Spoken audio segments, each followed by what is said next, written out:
Les Indiens sont présents à La Réunion depuis le début du peuplement, avec les premiers esclaves, avec les premières femmes indo-portugaises qui sont également considérées comme les grands-mères de nombre de Réunionnais, et avec, au XVIIIe siècle, des engagés qui sont venus en tant qu'artisans spécialisés pour aider au développement des infrastructures dans les Mascareignes, c'est-à-dire à Maurice et à La Réunion en même temps.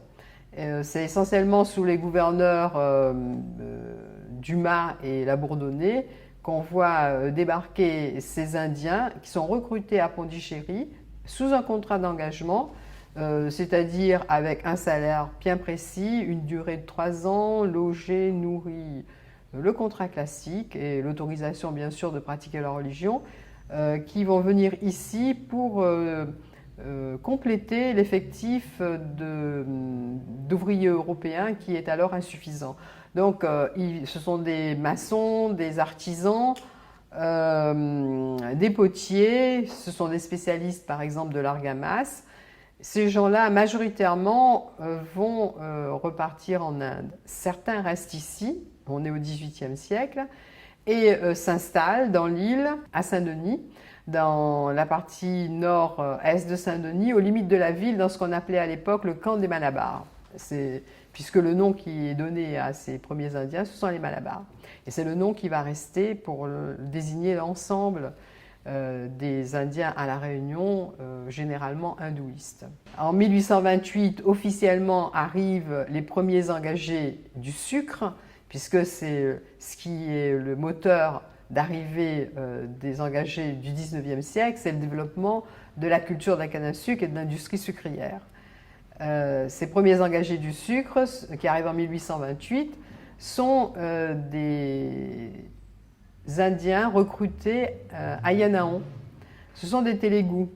Alors, on pense généralement que la majorité des Malbars sont des Tamouls. Pas du tout, ceux-là, ce sont des Télégoûts, donc, qui arrivent ici au nombre à peu près de 3000 entre 1828 et 1830-31. Ça s'arrête assez vite, cette première émigration, parce que localement, ces Indiens sont traités au même titre comme des esclaves. Ils sont traités comme des esclaves, ils travaillent aux côtés des esclaves dans les mêmes conditions, et ils se révoltent très vite, ils portent plainte, et c'est le gouvernement indien qui va arrêter cette immigration, cette première phase migratoire. Bien avant cela, il y a déjà une arrivée de travailleurs indiens qualifiés de domestiques dans les années 1820, 20, 21, 22. Ce sont des domestiques qui sont amenés de l'Inde et on se rend compte de leur existence parce qu'en 1826, il y a un arrêté qui dit spécifiquement que les domestiques indiens ne sont pas tenus d'avoir un permis de séjour pour entrer à La Réunion à condition qu'il y ait une garantie du maître qui les emploie. Et on se rend compte que ces domestiques arrivés dans les années 1820-1822, en 1842, sont obligés de s'engager. Donc c'était déjà une forme déguisée d'engagisme. Ce qu'il faut retenir de cette première période, c'est qu'en même temps que les esclaves, il y a des engagés qui travaillent sur les plantations. Et ça, c'est unique au monde. C'est vraiment une grande expérience qui se déroule à La Réunion et qui va servir de modèle ailleurs, en particulier à Maurice, où aussi dans les années 30, on va avoir des esclaves travailler aux côtés des engagés. La deuxième grande phase d'arrivée des Indiens, c'est après 1848. 1848, l'abolition de l'esclavage, on a besoin d'une main-d'œuvre abondante, mais surtout facile à contrôler, ce qui n'est pas du tout le cas des affranchis. Et on se tourne tout naturellement vers l'Inde, puisque La Réunion a des contacts étroits avec les établissements français de l'Inde. Ça va être la phase de ce qu'on appelle l'émigration des comptoirs, c'est-à-dire les gens sont envoyés à partir de Pondichéry-Carical essentiellement, vers La Réunion. Et cette émigration se fait sous le contrôle des chambres de commerce de Pondichéry et de la Société d'immigration de la Réunion. Ce sont des engagés majoritairement tamouls qui arrivent, majoritairement hindous, mais aussi des chrétiens, puisqu'on sait que l'Inde, et en particulier cette côte du Coromandel, est chrétienne depuis le 1er siècle, et également des engagés indiens musulmans qui arrivent à La Réunion. On voit leurs traces aujourd'hui dans les temples avec le nargoulan. Les Antilles françaises sont également demandeurs de cette main-d'œuvre. Donc cette main-d'œuvre qui arrive des comptoirs, elle est partagée entre les Antilles et La Réunion. Pour compenser cette baisse de l'immigration indienne qu'on voit arriver, donc la masse des travailleurs africains, plus de 30 000 qui arrivent entre 1850 et 1860 à La Réunion. Le gouvernement français va négocier à la demande des colons avec le gouvernement britannique pour pouvoir recruter des Indiens dans la partie de l'Inde britannique. Et le préalable à ce recrutement, c'est l'arrêt de l'immigration africaine qui était considérée comme de la traite négrière. Et à partir de 1860, est signée ce qu'on appelle la Convention franco-britannique, qui va permettre de faire venir à La Réunion plus de 6 000 travailleurs la première année et un nombre illimité à partir de la deuxième année. Et donc là, on est sur trois phases d'immigration. La première de 1828 à peu près 1830-31. La deuxième de 1848 à 1860, qui est celle de l'immigration des comptoirs. Donc avec des sujets français qui arrivent. Et à partir de 1860, des sujets britanniques qui arrivent avec l'instauration ici d'un consul britannique pour contrôler le respect des contrats d'engagement. À partir de 1848, tous les gens qui arrivent sont sous des contrats de 5 ans, avec la possibilité de rentrer au bout des 5 ans, avec évidemment, comme tout contrat d'engagement, le logement, la nourriture, les vêtements, les soins médicaux qui sont assurés, et la possibilité de pratiquer la religion. Les gens qui arrivent à partir de 1860 sont un peu mieux connus parce que sous contrôle britannique, le consul reçoit des plaintes et c'est là qu'on voit bien fonctionner le système de la plantation et les moyens qui sont mis en place pour garder les engagés sur ces plantations. En fait, les gens, ces engagés sous contrat, qui sont, rappelons-le quand même, des gens libres, sont retenus dans la plantation par différents moyens. D'abord, ils ne peuvent absolument pas quitter le lieu de travail sans l'autorisation de l'engagiste, avec un document qu'on appelle un pass. S'ils sont pris en dehors de la plantation sans ce pass, ils sont considérés comme vagabonds et condamnés en tant que tels.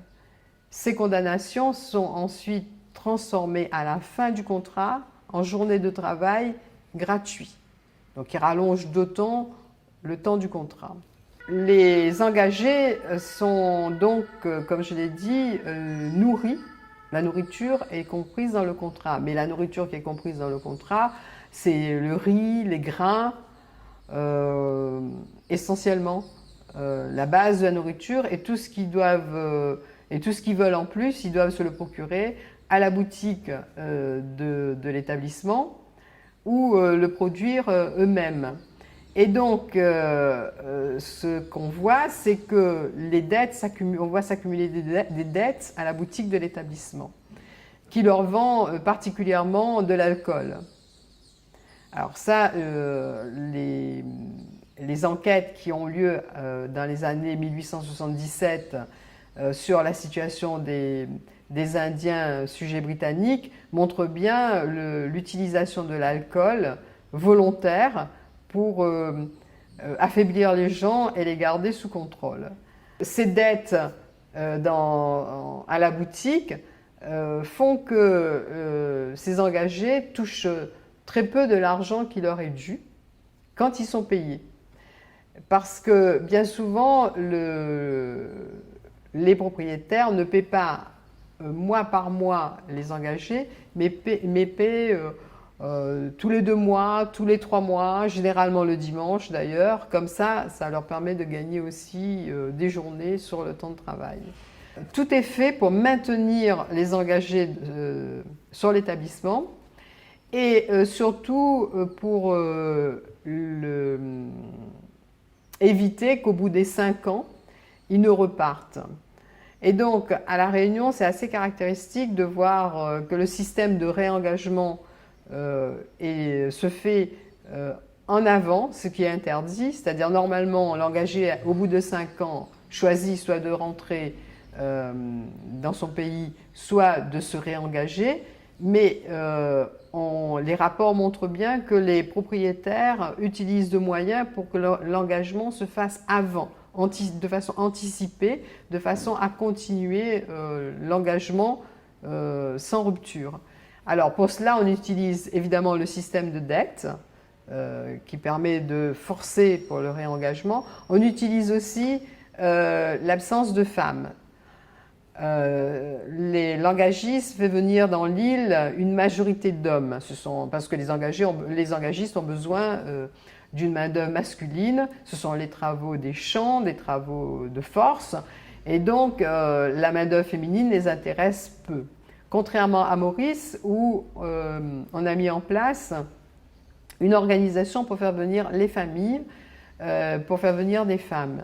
À La Réunion, on a essayé dans les années 1850 de donner des primes pour qu'il y ait plus de femmes sur les bateaux, mais ça n'a pas duré très longtemps et finalement on estime qu'il y a à peu près 10 à 15% de femmes qui sont venues sur l'ensemble des 117 000 engagés indiens, donc très très peu de femmes. Et parmi ces femmes, bon, il y en a qui arrivent avec leurs compagnons, donc ils sont déjà mariés. Il y en a qui sont encore des jeunes filles et donc il y a très peu de femmes disponibles et les femmes jouent un rôle très important pour garder les engagés sur les plantations. Mais aussi ce manque de femmes explique aussi pourquoi le groupe d'origine indienne se métisse assez rapidement quand c'est possible, parce que tous les hommes ne vont pas trouver des compagnes, même dans les autres groupes d'engagés ou dans la population affranchie, libre. Donc il y a une volonté de maintenir les engagés sur place, c'est-à-dire qu'au bout des 5 ans, les engagés ont la possibilité de rentrer en Inde. Or, les convois de retour sont mal organisés et les gens qui attendent le retour, finalement, sont forcés de se réengager.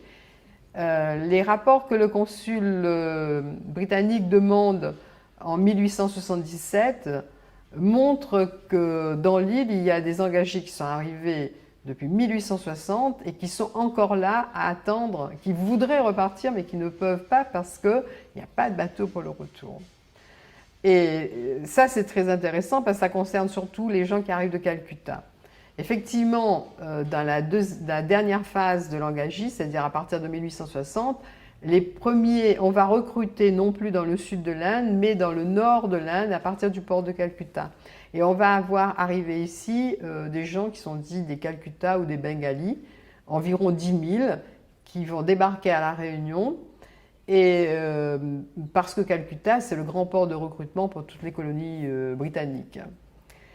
Ici, très rapidement, les planteurs vont se plaindre de la qualité on va dire, de ces engagés et vont demander à ce qu'on reprenne le recrutement dans le sud de l'Inde. Mais ces gens de Calcutta sont venus et pour beaucoup sont restés dans l'île. On en a un peu perdu la trace, mais on les voit réapparaître donc dans ces rapports en 1877 où on dit qu'au bout de 20 ans, ils sont toujours là parce qu'ils ne peuvent pas rentrer chez eux.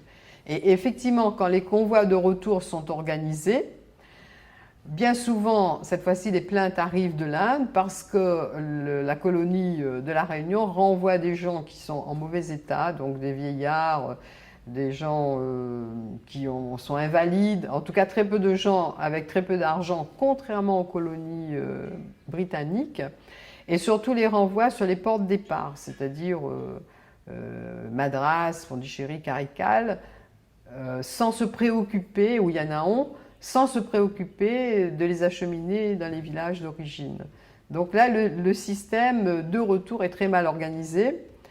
Et les gens, et après 1877, il y a un accord avec Maurice pour que les gens puissent passer par Maurice pour rentrer en Inde.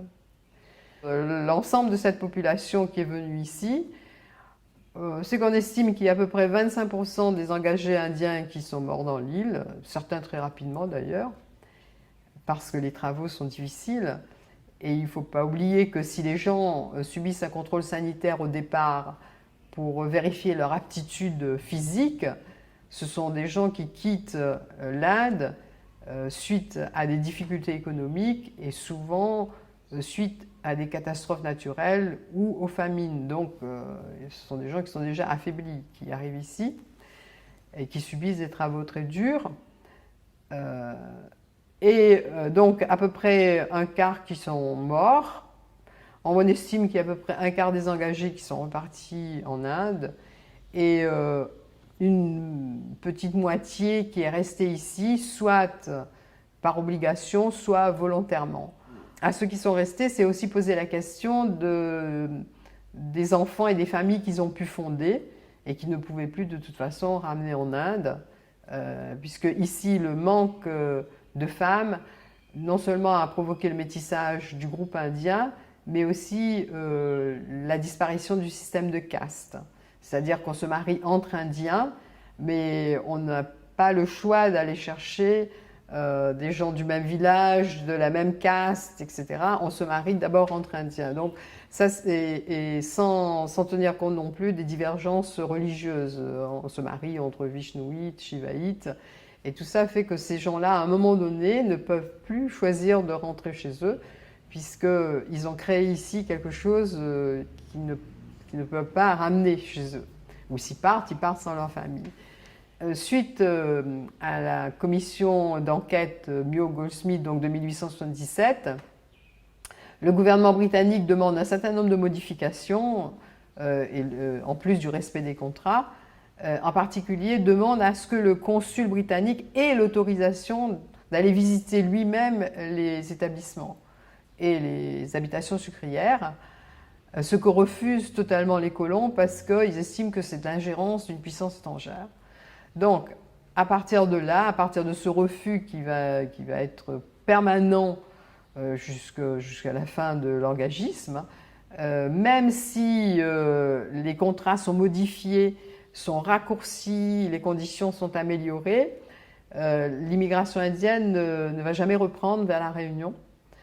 Et donc ceux qui restent ici restent soit dans leur statut d'engagés, puisque l'engagisme dure jusqu'à la fin des années 1930, soit ils deviennent des colons à temps partiel, puisque les grandes propriétés sont vendues et les difficultés, par exemple liées à la crise sucrière, amènent les planteurs à proposer ce type de contrat aux engagés. Soit ils réussissent à sortir de l'engagisme, à obtenir le fameux permis de séjour, à condition de prouver des moyens de subsistance et d'une bonne moralité. Et ils vont pouvoir s'installer à leur compte et donc sortir de l'engagisme. Et surtout, donc tout ça, ça se passe à la fin du 19e siècle, début 20e siècle. Et surtout, on se rend compte qu'à la fin du 19e siècle, il y a une loi qui va permettre aux enfants d'engagés indiens, et autres d'ailleurs, qui sont nés dans l'île, de demander la nationalité française. Et c'est ça qui va permettre aussi aux descendants d'engagés indiens de s'installer sur l'île en devenant français. C'est plutôt à cette période-là que les gens se convertissent au christianisme, dans cette phase d'intégration, parce que pendant la période de l'engagisme, la pratique, faciliter la pratique religieuse était un moyen pour l'engagé de retenir les engagés sur sa propriété. Et seules de quelques rares grandes familles exigeaient la conversion des Indiens au catholicisme. Par exemple, la famille Kervegen, la famille de Villèle, des Bassins. Mais la majorité des grands propriétaires, eux, ce qui les intéressait, c'était de garder leurs engagés et ils facilitaient cette pratique religieuse. La christianisation, elle va venir au moment où les gens décident de rester ici ou sont obligés de rester ici, parce qu'à ce moment-là, ils doivent s'intégrer dans cet ensemble catholique qu'est La Réunion.